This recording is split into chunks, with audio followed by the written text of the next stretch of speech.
संतों और महात्मा के उपदेश देने की रीति नीति भी अनूठी होती है। कई संत अपने पास आने वाले से ही प्रश्न करते हैं और उनकी जिज्ञासा को जगाते हैं और सही सही मार्गदर्शन भी कर देते हैं। इसी प्रकार एक महान संत थे। दूर दूर से लोग उनके दर्शन एवं मार्गदर्शन के लिए आते थे। सहज तथा सरल रीति से वे उपदेश देते थे।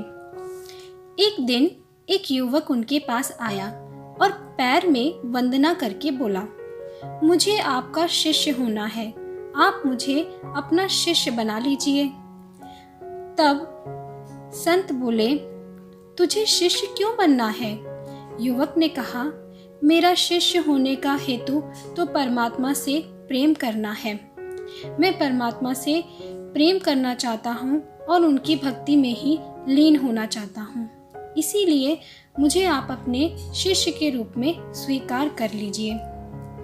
तब संत ने कहा, इसका अर्थ है कि तुझे परमात्मा से प्रीति करनी है, परंतु मुझे एक बात बता दे कि क्या तुझे तेरे घर के किसी व्यक्ति से प्रेम है? तब युवक ने कहा, नहीं, किसी से भी मुझे प्रेम नहीं है। तब फिर संत ने कहा, तुझे तेरे माता पिता या भाई बहन पर स्नेह नहीं आता? क्यों?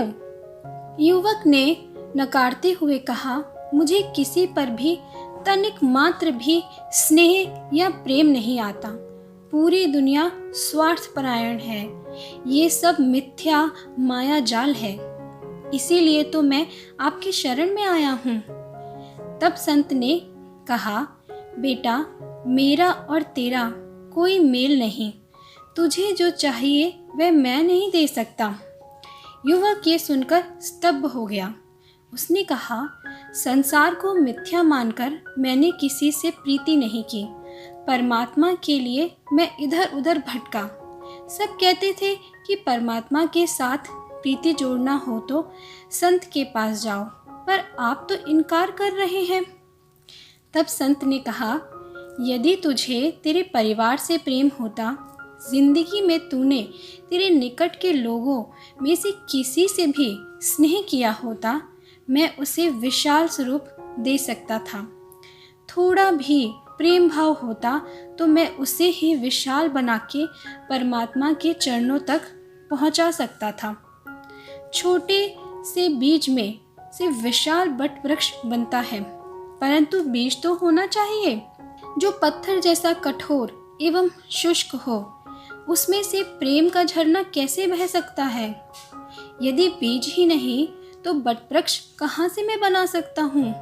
तूने किसी से प्रेम किया ही नहीं तो तेरे भीतर परमात्मा के प्रति प्रेम की गंगा कैसे बहा सकता हूँ?